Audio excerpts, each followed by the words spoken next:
Welcome to DEFCON 3. I'm KT McFarland. President Obama's trip to Kenya and Ethiopia comes as the terror threat in East Africa reaches new levels. Well, Somali-based al-Shabaab and their affiliate groups are causing havoc across the region, and the U.S. is on notice. Well, here with reaction are former U.S. Ambassador John Price and Susan Stigant from the U.S. Institute of Peace. Welcome, both of you. Ambassador, let me turn first to you.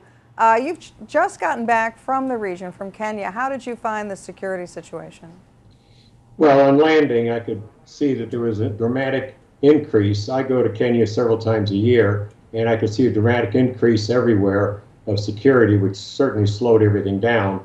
And double checking everything, even at the private airport, when I went to the Wilson Airport outside of Nairobi, security was very tight everywhere. Just many officers, and also on many corners of the intersections.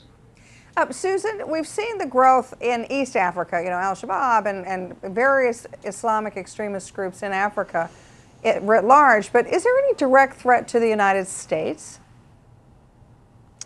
I think there's continued concern about how some of the members of al-Shabaab are recruited. There are certainly documented stories of young people being recruited from the United States. I think the risks have really primarily been in East Africa at this point.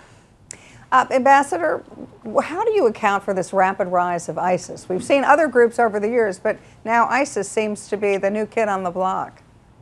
Well, we've had a lot of influence of the Middle East in the entire Sahel for many years, with not only just al-Shabaab, Boko Haram, AQIM, and others, but and now, because of the situation that happened in North Africa, I think we're finding the ISIS group is moving from there down, and they've already combined their forces to some degree with Boko Haram. They're doing it with AQIM, and I think they're going to be doing it with al-Shabaab. So I think that we can look for ISIS influence in the Middle East coming down all the way across the Sahel.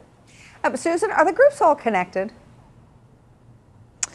I think there's varying theories on this at this point. There's certainly connections in terms of some of the ideology and some of the reasons that drive violent extremism, but in terms of being all connected into one network with one structure, that's certainly not the case.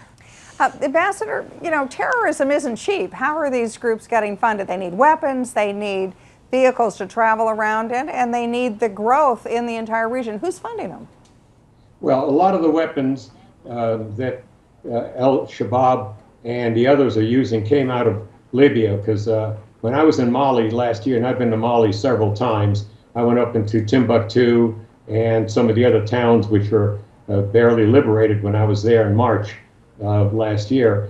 And the amount of arms and armaments, you can't believe, that came down with the Tuareg separatists out of Libya. And a lot of that filtered all the way across the Sahel. And of course, new weapons are coming in just as well with the ISIS group. So a lot of weapons are coming in.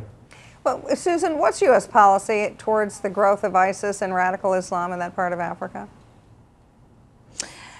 Well, I think it's really interesting that President Obama has spent time talking about counterterrorism, that's a priority in his time in Kenya and Ethiopia.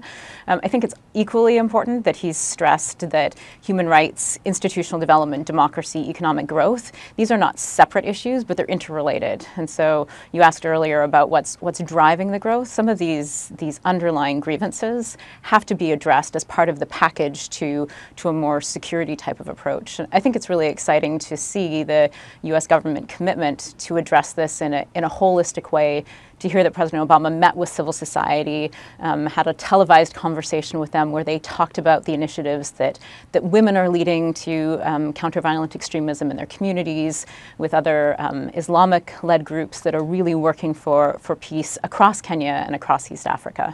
Ambassador, I'm going to turn to you for the final word. What do you think the United States should be doing? Are we doing enough? Should we be doing more? Should we be doing anything at all? Well, in 1998, when we had the bombings in Kenya and Tanzania, we got a wake-up call. We set up the Combined Joint Task Force, Horn of Africa and Djibouti in 2004 to address the counterterrorism. There were 3 Africa commands there. In 2007, we set up Africa Command, AFRICOM, which is not even active there. So we've had all of these groups that could have been working on this, and to talk about it today, that we're going to start a new initiative with Kenya, I think is ludicrous. I think we should have been spending the time and the effort which we already had in place with the Combined Joint Task Force and AFRICOM. And in fact, we were training with AFRICOM in 2005 and 2007 and 2009, and we didn't put any more effort into it after we worked with the ECOWAS. So I think it's time to realize that starting today is not the answer. We need to use the forces we already have in place. Well, thank you both very much, Ambassador John Price and Susan Stigant. Check out foxnews.com for more on the fight against terrorism. I'm KT McFarland, and thanks for watching.